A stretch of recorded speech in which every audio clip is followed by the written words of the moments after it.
Welcome to another episode of the About Mansfield Consumer Advice Series. I'm your host, Steve Casillo, and in the studio today, as we do every Friday, it's our financial philosopher, Phillip Washington Jr., and we're doing our recurring series called Mind Over Matter, Rewiring Your Financial Attitude. These are excuses that people may have regarding their finances. I'll never be rich. I'm afraid of taking risks. I don't deserve to be wealthy, and more. We'll talk about it with Phillip Washington Jr. Oh, by the way, to the listeners, especially those who are listening to the podcast and not watching the video, if I sound a little stuffy, it's because I am. Welcome, Phillip. Thanks for having me, Steve. Absolutely. Say hello to the Mansfieldians. How's it going, Mansfieldians? And so we are continuing your series on rewiring your financial attitude. You, in your endless amount of wisdom, you've come up with 50, I guess, quotes that people may say on financial matters, and we've gone through the first 6. If you want to call wisdom the ability to know where to go to get information, yeah, because ChatGPT or Genie, as the app is called, the Genie, birth the questions. I just prompted it. There you go. So the past couple of weeks we did questions 1 through 3 and 4 through 6. Today we start with question 7.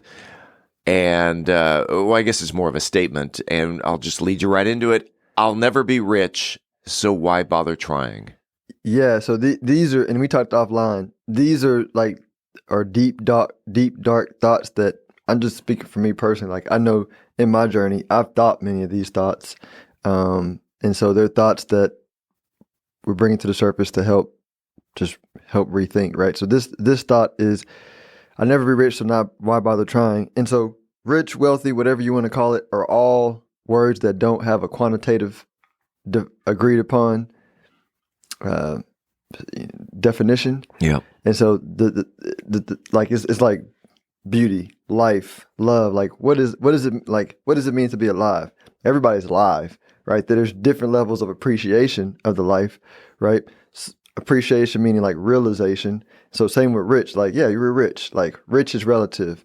That's how most people think about it. But as an idea, rich is an idea that everybody owns. So I would just say, like, forget the fact that you're not rich. You are rich now, appreciate it, and then the next thing is like, how rich do you want to be, right? And right. To a 5-year-old, $10 is rich. Mm-hmm. To a teenager, $100 is rich. And so rich is relative. Rich is, and think, I mean, to me, I would think 10 years ago, the way that we're living today, I'm like, man, I literally dreamed to live the way that we're, living today. Yeah. 10 years ago. Number 8, I'm afraid of taking risks with my money. Yeah, that's a good one. So risk, I like to interchange risk with faith, right? So risk and faith are equal terms, but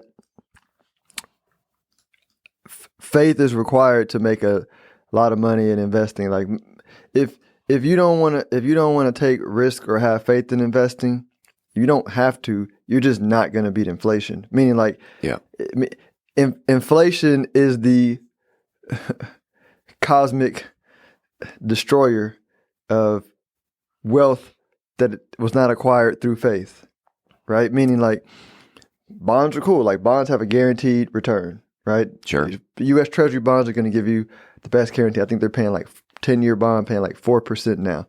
Fine. If you don't want to have faith and you want to believe in the bonds of a country that's the most powerful and has a long history and it's like the quote unquote the most secure, safe thing you can buy, put your money there. But that 4% a year, because it requires no faith, is going to get destroyed by inflation. So like the spectrum is, the more secure it is, or the more history it has, or the more believed it is by society to be something that's proven, the more susceptible it is to inflation, because there's no faith required. However, if you have faith in the future, you don't have to have blind faith. Faith is levels too, but faith can be the faith to say, all right, these 20, I know these principles that 20-year-olds bring their own economy and they grow up, right? And I can point to every decade in history where the 20-year-olds who turned 30 brought new ideas in and they grew up, and there's a lot of money made in that gap. And that's not blind faith. That's like looking at history and looking at principles. Then you say, all right, I got a good foundation of principles. Now let me allow faith, which is not understanding something, to go look at the 20-year-olds and say, what are they excited about? Oh, gaming, podcasting, crypto, artificial intelligence. And I probably should think about having some of this in my portfolio at some level. Yeah. You know what I mean? So faith is doesn't have to be blind. It's just balancing faith with reason to come up with a good bet. And so with the bonds versus inflation, if the bonds are paying 4% and inflation is at 6%, you're losing money. You're losing 2% a year. It's just like a fancy loss, right? It's like you didn't get punched in the face. Right. They just told a rumor about you and destroyed your reputation slowly behind the scenes. Do you know who Winnie the Pooh is? I do know who Winnie the Pooh is. Okay, so one of the characters is Eeyore, right? And your next question or your next statement kind of sounds like it's coming straight from the negative attitude of Eeyore, and it's, I don't deserve to be wealthy. Mm-hmm. Yeah, that's a good way to put it, because that comes from a powerless emotional state, right? And I think it kind of goes to the first question we said, that's an illusion. You are rich. You are wealthy. Just own that, right? Now the question might be, well, why do I deserve to be wealthy? What qualifies me, or what justification do I have to be wealthy? There's no justification in defining yourself. That's the whole point of defining yourself, is the ability to that's your power. Anytime you give anything outside of you power, then you're powerless. Yeah. Right?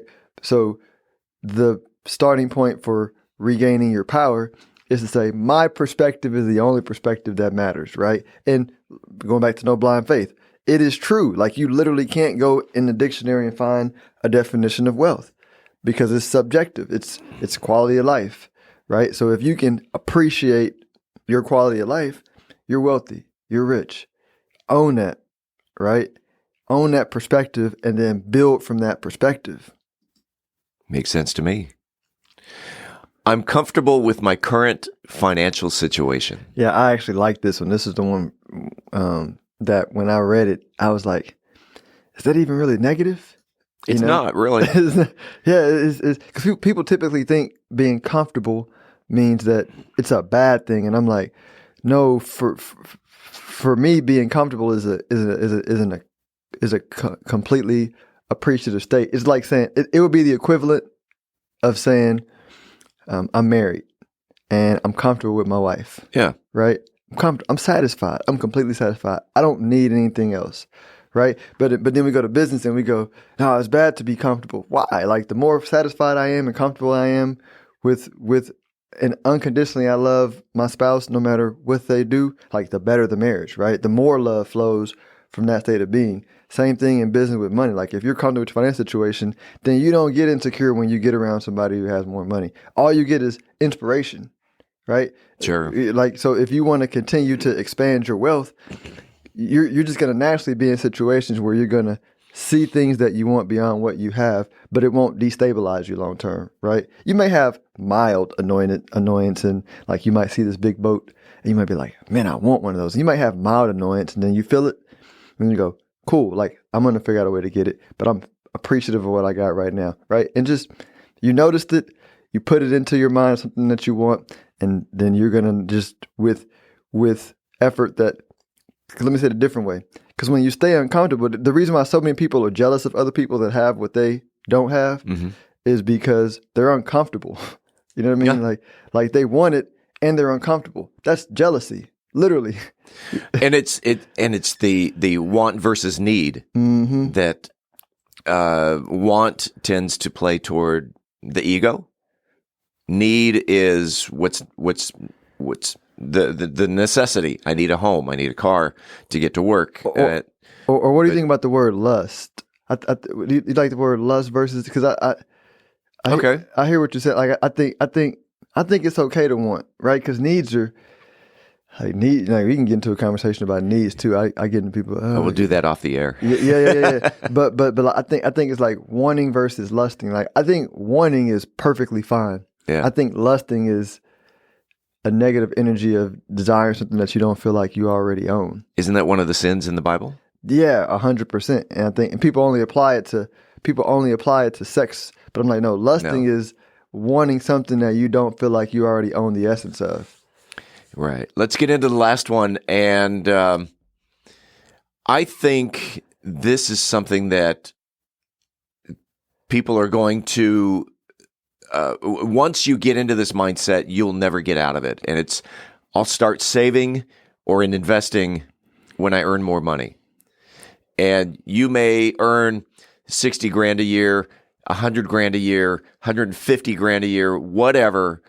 Once that gets into your mindset, it's never going away. Am I right? Am I wrong? It's going to be hard to reach your goal once that's stuck in your mindset, right? Yeah. And I think what you're saying is you have to deal with the mindset before you begin to save and invest, right? Because it doesn't matter what amount of money you can make $1 million a year, and if you feel like you don't have any money to save and invest, if you try to save and invest out of that feeling, it's just not going to turn out well. You're going to be an impatient investor. You're going to be an inconsistent saver, right? I've just not been able to see people for a long period of time go against their emotions. And so, like you said, the thing to do is get the mindset right first, regardless of your level of income, because it can be a lot of people think that they're helping the situation by saying, "But Phillip, they go, 7 years ago, we weren't even making this kind of money. And now we're making $300,000 a year and we can't save." And I'm like, bro, you're human. Love yourself.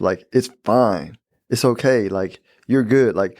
Beating yourself up is counter helpful to the situation, right? I was like, let's just appreciate what you've done so far. Let's just love yourself for a little bit. Let's put that saving and investing aside. Let's just love the progress you've made, right? And just continue to love yourself until you naturally then feel like wanting to save and invest. Because once you have the feeling, then you'll cut whatever you got to cut, and it won't feel like a sacrifice, right? Because if you cut and you're feeling like you're sacrificing, that's going to create pent up consumerism. You're going to cut, and then you're going to have some explode purchase down the road that you're going to feel guilty about. It's kind of like, I used to watch this show where people were struggling with weight and they would binge eat.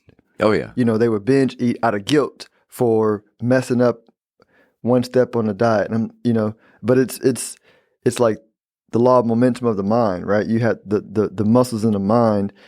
You want to feed them with positive energy and positive reinforcement so that they can continue to help you build the habits you want to build. But it doesn't work on assertion.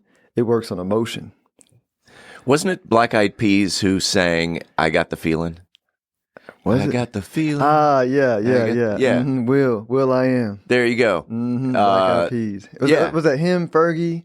When they were Black Eyed Peas. Who's the third person of Black Eyed Peas?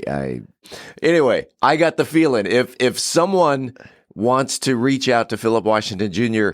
and get the feeling, this is again wrapping up our 10-minute nugget of information. How can they reach out to Phillip Washington Jr.? StonehillWealthManagement.com is for wealth management. For the newsletter, for just more deep insights, is wealthbuildingmadesimple.us.